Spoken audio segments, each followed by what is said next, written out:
Ek is in Perth, in ons voorste straat net by die strand. Daai is ons restaurant waar ons baie keer gaan, baie lekker. Al die restaurante is toe, so wat die meeste restaurante op die stadium doen is om net takeaway koffie besigheid te hê. So al die mense wat daar staan is maar net om nou takeaways te kry.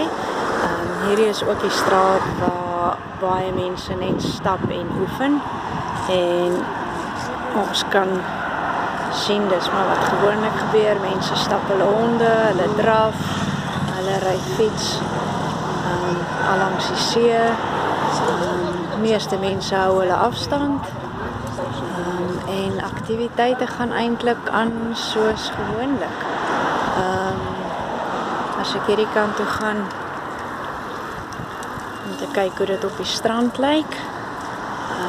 Ons stap hier af. Gewoonlik nie baie besige strande hierdie nie.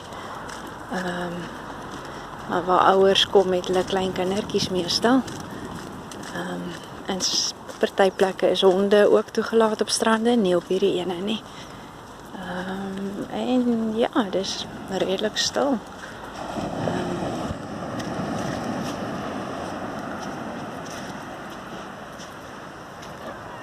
Daar is mense, hulle hou hulle afstand.